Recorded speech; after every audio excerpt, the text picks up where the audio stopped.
Apa kabar Anda? Kembali saya Herzun Arif dari Forum News Network akan mengajak Anda untuk bergabung dengan Bung Rocky Gerung. Jadi jangan lupa channel ini adalah kerjasama antara Forum News Network dengan Rocky Gerung Official. Wah, ini kelihatannya latar belakangnya lagi di hutan ini ya. Seger. Ya, ini hutan FNN. Oh, hutan FNN. Apa itu singkatan dari? Namanya Oh. Forest New Normal. Forest New Normal. Forest New Normal. Ya, ini normal baru. Ya, ini kelihatan dari apa? Ini adalah latar depan rumahnya Bung Rocky Gerung nih ya. Jadi masih hutan hijau gitu. Jadi forest new normal. Tapi situasi di dunia politik kita mulai tidak normal nih, Bung Rocky ya.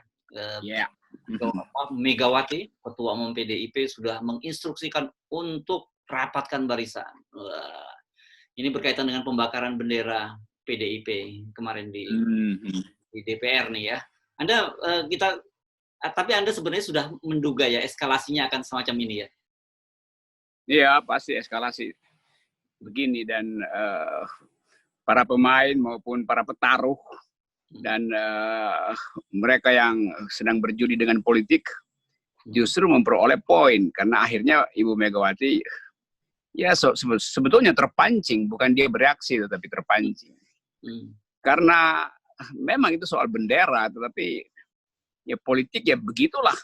Dulu juga semua orang juga saling membakar bendera macam-macam. Waktu reformasi juga dimulai dengan cara itu. Tapi kita mesti lihat sesuatu yang berubah di dalam politik PDIP, yaitu kecemasan terhadap masa depan ideologinya. Sebetulnya itu baseline-nya tuh, bukan sekedar politik harian. Karena yang diganggu adalah nyawa dari PDIP, yaitu Soekarnoisme. Dan mestinya saya harus justru mendorong supaya PDIP waktu kemarin jangan tarik RU itu. Debat terus saja di parlemen kan. Karena itu, ya kalau itu DNA partai kenapa mesti ditarik? Kan kita baca dalam anggaran dasar bahwa Trisila, Pancasila, Trisila, dan Ekasila, dan Soekarnoisme built-in di dalam pendirian partai ini. Jadi memang itu soalnya tuh. Nah kalau misalnya PDIP mundur dari perdebatan, lalu dia akan dianggap bahwa memang kalau begitu PDIP salah mengambil posisi dalam sejarah. Jadi itu buruk juga buat bangsa ini, demokrasi. Ya setiap partai berhak buat ambil posisi. Dia ambil posisi Soekarnoisme, oke. Yang jadi soal adalah kemampuan PDIP untuk mengargumentasikan ideologinya itu dibatalkan oleh kecemasan politik tadi. Kalau misalnya nggak ada latar belakang persaingan, misalnya formasi baru di dalam kabinet, jelas ada persaingan antara Golkar dan PDIP yang makin lama makin tajam. Orang mungkin nggak berpikir jauh ke depan tentang isi ideologi dari PDIP. Tapi justru karena ada bagian itu, maka analis juga akan menduga bahwa PDIP sebetulnya marah pada Golkar. Yang kita poin hari ini orang menganggap, ya udah itu kan kalian di dalam koalisi. Jadi kecemasan PDIP terbaca justru karena postur politiknya di kabinet berkurang. Itu sebetulnya tuh. Lalu mencari semacam legitimasi baru dengan perintah partai, yaitu galang siap siaga tuh untuk menghadapi ancaman kemungkinan terburuk dan pada partai. Ya. Oke, itu nggak ada soal, itu silahkan aja. Tapi analis tetap menganggap bahwa poinnya bukan di situ.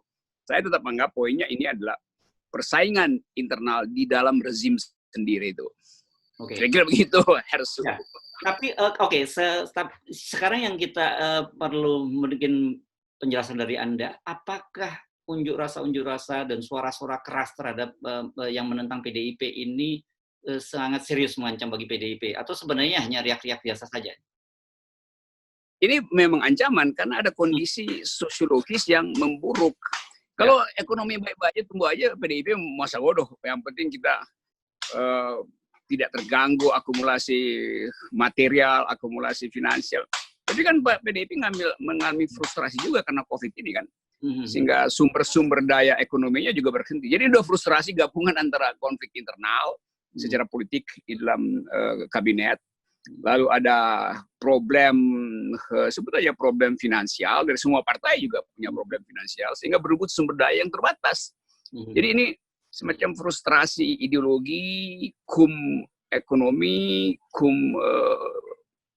ketidakberesan pembagian pendapatan di dalam upaya untuk merebut sisa-sisa material atau sisa-sisa uang dari oligarki. Ini kompleks persoalan yang tiba di dalam waktu yang memang tepat, secara politik memang tepat, karena seluruh problem ini akhirnya diuji di dalam keseriusan pemerintah untuk menghasilkan kemakmuran gagal, menghasilkan keakraban sosial gagal, sehingga konflik horizontal tumbuh lagi. Jadi saya nggak akan salahin PDIP, nggak salahin MU, saya salahin pemerintah yang gagal mengolah kesejahteraan dan gagal mendistribusikan kewarganegaraan yang sehat. Itu intinya tuh. Ya, dengan analisis semacam itu, tadi yang Anda sebut adanya persaingan di internal, apakah Anda juga melihat ini jadi partai-partai pendukung pemerintah juga sengaja ngejeblosin PDIP dalam RUU HIP ini, yang dengan dalam bahasa PDIP disebut bahwa partai lain buang badan gitu? Ya, kalau FNN yang bikin kesimpulan, saya setuju aja tuh. Karena akhirnya kan itu, dalam keadaan sumber daya berkurang, maka orang akan ambil bagian maksimal dalam persaingan. Kalau yang sana bisa dijeblosin, kita jeblosin dulu dah, daripada kita ngejeblos duluan. Kan begitu kan? Ya. Jadi karena sumber daya dan ekonomi berkurang, maka partai-partai sikut menyikut di antara mereka dan tidak peduli dengan etika politik. Jadi yang akan menjatuhkan PDIP, ya, yang paling mudah ya Golkar yang punya kepentingan, karena Golkar merasa PDIP nguyak-nguyak soal undang-undang COVID dan undang-undang apalagi itu, undang-undang apa kemarin, Omnibus Law kan. Kan terbaca di dalam semua tajuk rencana media. Jadi ini bukan hal yang harus disembunyikan, karena variabelnya terbuka dikuliti oleh publik, oleh pers, oleh FNN dan teman-temannya. Oke. Nah, seperti apa ini kan, karena Anda kemarin menyebutnya kan ini banteng kejeblos gorong-gorong gitu. Ini sekarang ini udah kejeblos betul atau masih baru mau kejeblos nih? Saya kira udah kejeblos. Kejeblos ya. Karena reaksi Megawati betul-betul datang dari kondisi psikologi yang bukan tidak stabil, tapi tidak lagi menghitung variabel lain. Dia menghitung bahwa Soekarnoisme harus diselamatkan at all cost. Kalau saya baca itu dan saya nguping segala macam pembicaraan di WA Group, di media massa, itu kelihatannya PDIP memang ada yang tersinggung luar biasa karena ini soal identitas. Nah, masalahnya ketersinggungan itu seharusnya diedarkan dengan cara yang lebih intelektual. Jadi kalau memang ada kekerasan, ya bilang aja kami PDIP siap siaga di dalam bertarung pikiran tentang ide-ide Soekarnoisme. Sehingga muncul talk show tentang itu kan. Itu cara yang lebih elegan daripada mengerahkan massa. Itu kan juga terpancing juga akhirnya, dan hitungan-hitungan massa juga susah karena keadaan COVID semua orang bisa bersatu justru untuk menghadapi rejim, dan PDIP dianggap bagian dari rejim. Jadi mungkin juga orang di dalam PDIP sendiri merasa oke, ini bukan lagi soal ideologi, tapi ini soal harga dari ekonomi yang memburuk.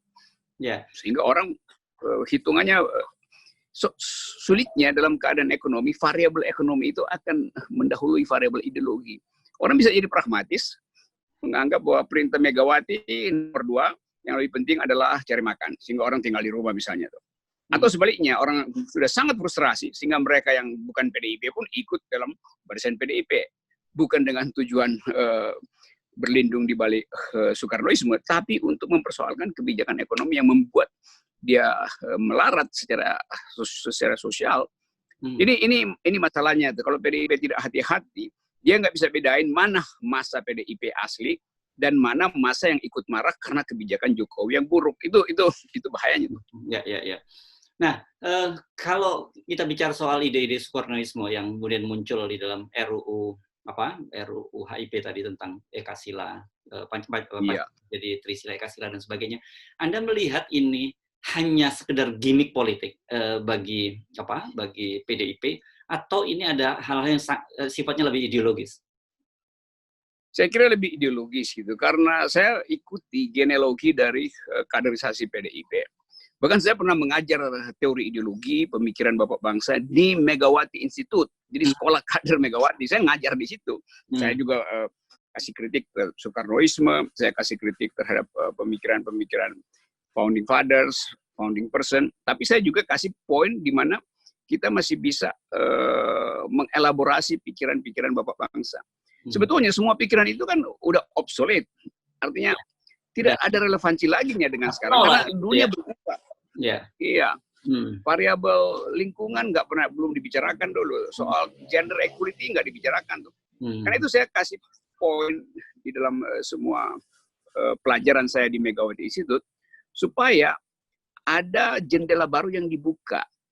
Karena dunia jendelanya udah banyak. Jadi Soekarnoisme itu mesti dikasih semacam new Soekarnoisme gitu kalau pikiran-pikiran sekarang kan. Nah itu berkaitan dengan kedudukan Soekarno yang tadinya adalah nama bangsa, nama sebuah era, nama sebuah etos perjuangan. Sekarang dia disempitkan sekedar nama keluarga. Atau nama partai kalau mau gedean dikit. Itu yang membuat PDIP berhenti di dalam kemampuan untuk mengelaborasi Soekarnoisme. Jadi bawalah Soekarnoisme kembali sebagai ide, bukan sebagai tonggak politik. Kalau tonggak politik orang akan anggap, kalau Soekarnoisme aja berarti Indonesia berhenti pada Soekarno. Masih ada Habibinomics, masih ada pembangunanisme Soeharto, masih ada demokrasi SBY, masih ada macam-macam itu. Di belakang sana juga masih ada sebelum Soekarno ada gerakan politik Islam modern, Muhammadiyah mendahului Indonesia merdeka. Jadi itu soalnya. PDIP menjadi sangat eksklusif. Itu kritik saya. Dan ini kritik akademis dan bisa saya terangkan lebih panjang dalam perdebatan. Jadi itu masalahnya tuh. Jendelanya menyempit, sementara dunia itu melebar. Jadi nggak cukup dengan skala Soekarnoisme untuk mengukur keadilan sosial, diplomasi, perdamaian dunia itu nggak cukup. Tapi ini soal cara pandang saya sebagai akademisi. Lain dengan keputusan partai, itu urusan partai lah, itu saya hormati aja kalau ada keputusan lain. Nah, dengan cara mereka memilih mengembalikan ada semacam glorifikasi gitu ya, pemikiran-pemikiran atau bahkan sosok Soekarno, kemudian sekarang bahkan muncul cenderung semacam atau tandingan yang menyatakan bahwa sebenarnya Indonesia itu bukan hanya Soekarno gitu kan. Itu akibatnya seperti itu, padahal kalau diam-diam selama ini tidak perlu muncul klaim-klaim semacam itu dari PDIP kan sikap kontras semacam ini juga nggak akan muncul kan, Bung Rocky? Betul. Sesuatu yang dibikin crystallize, dibikin mengkristal, justru dia mengabaikan sumber cahaya yang lain. Karena kristal selalu arogan. Saya kristal, saya yang paling clear, crystal clear, saya yang di-cut dengan sempurna. Maka yang lain tuh dia menganggap kami batu apa kami bata doang, bukan kristal. Yes. Itu akibatnya. Begitu ada satu ide yang berupaya menjadi eksklusif, yang lain akan klaim. Kenapa? Karena Indonesia bertumbuh. Yes. Jadi kan susahnya kalau kita bilang apa sih jejak Indonesia, Majapahit, Sriwijaya segala macam. Ya iya, itu masa lalu kita yang nggak bisa kita bawa ke sini. Karena Majapahit bagaimanapun bukan negara demokrasi. Majapahit itu adalah otoriter, menjajah negara lain tuh, dan tidak ada pemilu dalam model Majapahit. Nah, soal-soal semacam itu kita mesti pahami. Memang pada waktu itu ide demokrasi jauh. Demikian juga Soekarnoisme. Pada waktu itu diperlukan seorang orator seperti Soekarno untuk membangkitkan nasionalisme. Tapi nasionalisme kemudian tidak bisa lagi diisi dengan Soekarnoisme itu. Ada sosial demokrat, Hatta, Sultan Syahrir, ada pikiran Islam modern yang dikembangkan dalam kelas-kelas Muhammadiyah, universitas segala macam tuh. Di dalam PDIP juga ada elemen yang mengerti bahwa Soekarnoisme harus direlevankan. Jadi ini soal, jadi ada problem internal PDIP yang ragu-ragu untuk masuk di dalam debat intelektual. Ada konsekuensinya, yaitu orang bisa mengkritik Soekarnoisme sebagai ideologi yang sangat parsial, yang terikat pada waktu. Ada yang berupaya untuk bikin relevansi. Jadi ini di dalam partai sendiri kan ada ayunan bandul kiri kanan tergantung pada kemampuan Ibu Mega untuk mengorganisir pikiran itu. Tapi kita tahu Ibu Mega adalah disebut aja konduktor tunggal di situ untuk mengatur orkestrasi. Kenapa? Ya karena Ibu Mega betul-betul melekat pada sejarah Soekarno. Lain mungkin kalau generasi kedua, ketiga ya. Jadi generasi pertama, Ibu Mega masih generasi pertama. Jadi PDIP masih dipimpin oleh generasi pertama yang ide Soekarnoismenya itu terlalu kental sebagai anti kolonial, terlalu kental sebagai upaya untuk ide persatuan diutamakan, sangat diutamakan. Padahal demokrasi itu harus melonggarkan ide persatuan supaya ada lalu lintas pikiran yang lebih plural. Nah, sialnya orang menganggap persatuan yang dikemukakan oleh Soekarno atau Yunto PDIP itu melekat di dalam prinsip Ekasila tuh. Nah, sebetulnya nggak ada soal kalau PDIP bisa terangkan apa yang dimaksud dengan Ekasila. Tapi kan PDIP terangkan Ekasila artinya gotong royong. Ya orang bilang itu Soekarnoisme. Trisila artinya sosiodemokrasi dan nasiodemokrasi. Itu juga Soekarnoisme. Jadi bisa diperluas sebetulnya Ekasila, Trisila itu di dalam konteks hari ini. Kalau itu bisa dilakukan PDIP, dia nggak perlu bikin semacam surat edaran untuk mengumpulkan massa. Kumpulin pikiran aja kan. Tukar tambah pikiran, tinggal kelihatan siapa yang punya ide lebih tajam. Apakah PDIP atau para pengkritik, atau justru PDIP tidak mampu untuk menghadapi kritik intelektual. Tapi saya percaya di dalam PDIP ada beberapa orang yang betul-betul kuat secara intelektual. Tapi mungkin suaranya kalah oleh kalangan PDIP yang historis. Gitu kira-kira. Ya, banyak yang yang melihat persoalan ini hanya sekedar persoalan hegemoni tafsir gitu ya.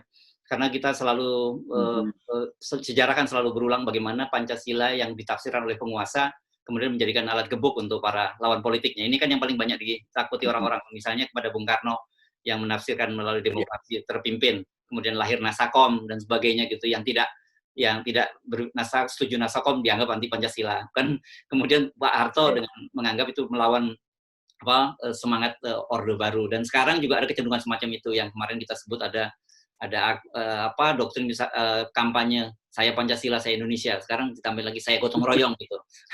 Kekhawatiran semacam ini kan bukan semacam paranoid kan, memang itulah sejarah membuktikan, Bung Rocky. Iya, jadi persaingan tafsir itu hal yang harusnya terjadi. Nah, sialnya PDIP mengajukan tafsir dia di dalam keadaan ekonomi yang mengalami disparitas. Jadi publik tidak menganggap bahwa PDIP ingin agar Indonesia adil dan makmur menurut versi Bung Karno. Publik menganggap PDIP ini berupaya untuk menutupi ketidakadilan dengan mengeluarkan lagi permainan politik baru lewat diskursus ideologi. Lain misalnya kalau Jokowi berhasil bikin Indonesia tumbuh sebut aja 6%, 7%. PDIP ngomong apapun akan diiyain orang, nggak akan ada orang yang kritik PDIP. Karena PDIP orang akan lihat, oke, kalau begitu Soekarnoisme menghasilkan 6% pertumbuhan. Terus sekarang kan backmind orang menganggap ya gara-gara Soekarnoisme yang diterjemahkan di dalam nawacita Jokowi, maka ekonomi berhenti, maka pertumbuhan kesejahteraan berkurang. Jadi PDIP mesti realistis juga lihat itu. Kalau sudut pandangnya ideologis, sudut pandang ideologis itu harus diterjemahkan di dalam keadaan sosial. Jadi aspek sosiologis mesti dihitung. Kalau aspek sosiologisnya hari ini tidak mendukung ide itu berarti dia akan backfire. Kalau keadilan terhadap Novel Baswedan misalnya ada, kalau hutang luar negeri kita tidak bertumbuh secara eksponensial, kalau presiden secara jujur mengakui kelemahannya, maka isu yang diangkat oleh PDI melalui diskursus ideologi itu akan didukung orang. Tapi yang sekarang jadi terbalik karena janji presiden gagal, sementara PDIP berupaya untuk membenarkan Soekarnoisme. Ini aja sebetulnya soalnya. Salah momen lah, tidak timely apa yang dikemukakan oleh PDIP. Sebagai ide mungkin bagus, tapi secara permainan politik tidak di dalam konteks yang mendukung. Konteksnya tidak mendukung PDIP untuk mengaktifkan Soekarnoisme. Sebelum mendukung itu. Ya. Tapi bagaimana menjelaskan kepada publik bahwa kenapa tiba-tiba semua elemen bergerak? Sementara ada beberapa undang-undang yang krusial lain, mulai dari undang-undang Minerba, undang-undang COVID yang atau undang-undang stabilitas kebijakan keuangan dan sebagainya, orang relatif adem, tidak ada reaksi, tapi sekarang tiba-tiba semua orang bergerak. Karena begitu disebut Soekarnoisme, orang nggak mau baca apa keterangan PDIP tentang Soekarnoisme. Orang cuma mau ingat Soekarnoisme itu adalah bagian dari poros Jakarta-Beijing. Yang mengingatkan ada partai komunis di dalam Soekarnoisme. Ada elemen kepentingan partai komunis pada waktu itu. Tuh. Ya, Jadi, ya. karena itu saya katakan tadi, secara strategis PDIP tidak menghitung momen politik dunia bahkan. Ya. Itu aja penjelasannya. Jadi ini kaitannya dengan PKA Cina juga ya? Ini berarti ya Bung Rocky? Pasti itu. Dianggap bahwa Soekarnoisme berarti mengiyakan, mengembalikan poros Jakarta-Beijing. Mau bikin jembatan baru supaya Jalan Sutra bisa tiba kembali dari Cina ke sampai Papua, sampai Padang.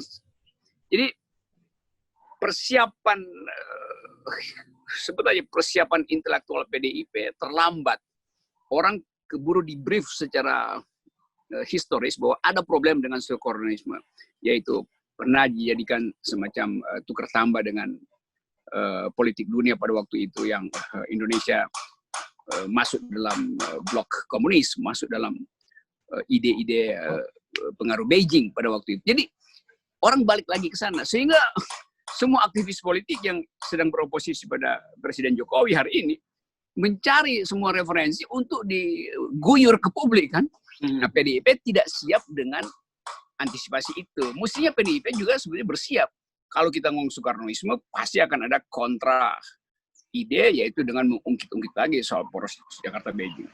Kalau itu timbul sebagai diskursus, PDS seharusnya punya tim untuk debat. Ini PDIP nggak siapin itu.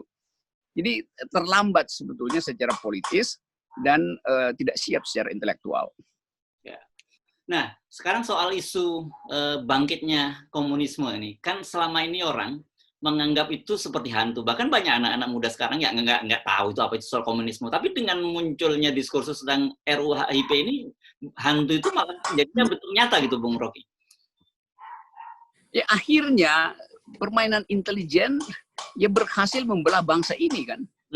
Jadi isu yang tadinya diendapkan, dibuat supaya potensial dia akan muncul lagi. Tetapi dalam keadaan ada krisis sosial politik hari ini, endapan itu datang lebih cepat dan diaduknya itu lebih kencang. Sehingga muncul sebagai satu-satunya pembicaraan di publik hari ini soal komunisme itu. Yang sebetulnya ya di dalam sistem dunia udah nggak ada poros yang disebut komunisme itu kan. Yang ada adalah aktivitas partai komunis Cina yang juga ideologinya aja komunis, tapi aktivitas sosialnya udah sangat kapitalis. Tapi orang nggak mau lihat lagi aspek kapitalis dari Cina. Padahal sebetulnya eksploitasi sekarang itu berlangsung secara kapitalistik, bukan lagi sosialistis di Cina kan. Tapi ketakutan itu dimunculkan karena tadi Presiden gagal untuk mengakrabkan kehidupan warga negara. Presiden terus sibuk dengan upaya untuk mengundang investor, berupaya untuk meyakinkan bahwa Indonesia hanya bisa selamat kalau ada investasi asing, terutama dari Cina. Karena itu lahan-lahan tolong disiapkan supaya jangan mengganggu investasi segala macam. Jadi orang lihat, loh kok ada poros Jakarta-Beijing baru. Nah ini yang menyebabkan tadi ya udah akhirnya sebuah diskursus yang sebenarnya udah punah dalam pembicaraan. Orang sekarang bicara tentang environmental ethics, gender equality, macam-macam penyelamatan sumber daya dari eksploitasi berlebih korporasi. Itu dilupakan. Nah itu juga yang menyebabkan dalam kekacauan debat ideologi, tiba-tiba loloslah undang-undang Minerba, loloslah berbagai macam undang-undang yang justru lebih berbahaya. Karena itu langsung menyangkut arogansi partai untuk merampok sumber daya dengan memanfaatkan undang-undang itu, kan itu soalnya. Nah PDIP pasti nggak dapat lagi dari nggak dapat limpahan dari ekses undang-undang Minerba tuh. Jelas Golkar dapat banyak, PDIP mungkin di bawah sadarnya sialan dapat lagi tuh lawan politiknya, lawan secara politik karena persaingan berebut sumber di istana yang makin terbatas. Itu saya kira makro politiknya itu. Itu makro politiknya. Tapi kalau mikronya kira-kira dampaknya terhadap elektoral PDI seperti apa? Karena ini kelihatannya PDI di cornering kalau dalam spektrum politik itu kita terlalu ke kiri banget gitu. Apalagi hubung-hubungan dengan komunisme tadi itu. Iya, jadi ada juga faksi Islam di dalam PDIP yang menganggap bahwa yang menduga-duga bahwa PDIP sebetulnya sedang mengalami problem dengan ideologi, lalu seolah-olah dibenarkan dengan isu ini. Kan ada PDIP tetap mengincar konstituen dari kalangan Muslim, karena suara Muslim itu signifikan di dalam semua. Mau pakai ideologi apapun, Islam, politik Islam, dengan asumsi demografi apapun, tetap dia secara nominal menentukan, karena demografi kita memang begitu. Jadi pasti mengecil, itu udah pasti mengecil.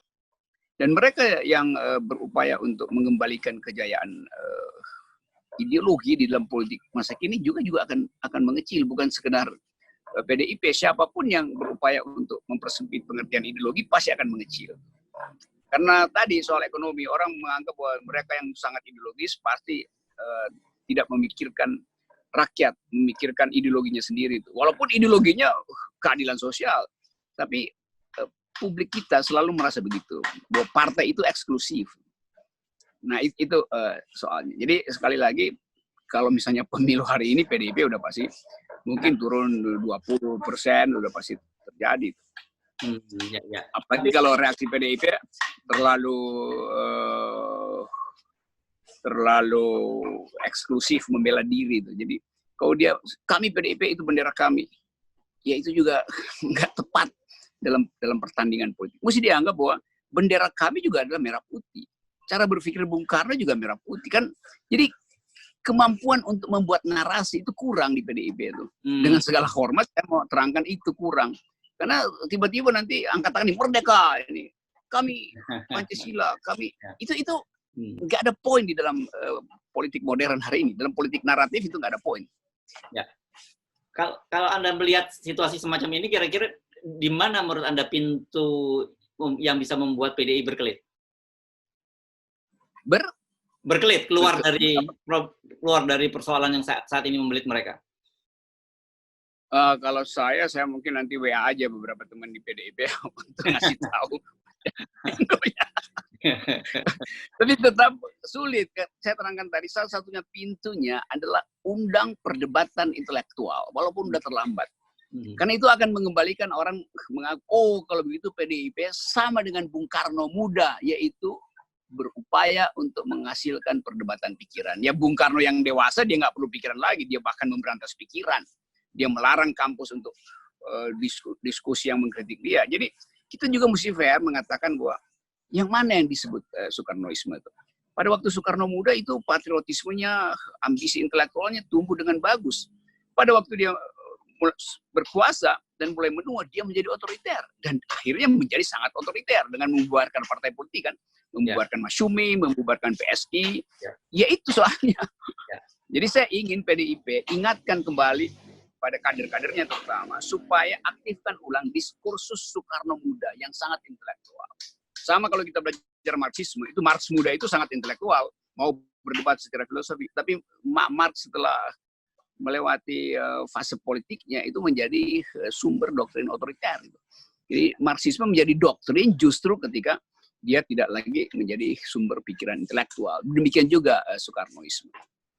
Nah, ini kalau sekarang ini kan posisinya kita sebut PDI kalah banyak nih ya, karena satu dia sudah menyatakan bersedia memasukkan TAP MPR nomor 2 tentang pembubaran PKI dalam konsideran RUU HIP. Kemudian dia juga menarik usulan tentang Ekasila dan Trisila dan Ekasila. Nah, padahal sekarang justru tuntutan publik adalah dibatalkan sama sekali. Menurut Anda posisinya PDI akan tetap maju terus atau dia juga harus menelan kekalahan berikutnya dengan mencabut usulan tentang RUU ini? Iya, saya kira dia akan menelan kekalahan kedua nanti tuh. Karena orang di dalam politik begitu Anda mengalah, maka orang akan terus-menerus bikin Anda dijab terus supaya kaos sekaligus kan. Karena pertandingan hari ini bukan sekedar antara rakyat versus PDIP, antara pikiran masyarakat atau dianggap sebagai ini kekuatan Muslim versus nasionalisme. Enggak. Di dalam koordinasi pendukung Jokowi pun terjadi upaya untuk menjegal PDIP karena tadi persaingan memperoleh sumber daya yang makin terbatas kan. Jadi PDIP Ya, kalau kami menerima memasukkan ini tuntutan, bukan itu masalahnya tuh. Walaupun secara rasional dianggap begitu, tetapi poin itu artinya poin separuh menyerah, terus separuh apologi. Nah, begitu terbuka cleavage-nya itu, nah itu Jeb akan masuk lagi. Mungkin bukan lagi MUI yang memanfaatkan kelonggaran politik ini, tapi ya partai-partai yang berkeliling di sekitar Jokowi juga akan berupaya untuk dapat poin lebih panjang dari persaingan di dalam persaingan ideologi dengan PDIP. Ya, jadi sebenarnya ini PDI betul-betul harus hati-hati dan waspada ya, karena badai harus masih waspada. Berakhir ya, Bung Rocky ya. Karena problem PDI sekarang, kalau PDIP lemah, itu artinya 2-3 partai dalam koalisi itu menjadi kuat. Jadi dia berpikir, atau Golkar misalnya berpikir, kalau kita mau bikin analis yang lebih telanjang, Golkar berpikir ya kita nggak akan tidak perlu nego lagi dengan PDIP kalau mau bikin undang-undang yang merampok sumber daya gitu. Kira-kira begitu, kalau saya Sherlock Holmes, kira-kira begitu. Iya, oke. Terima kasih, Bung Rocky. Yes. Salam buat teman-teman PDIP.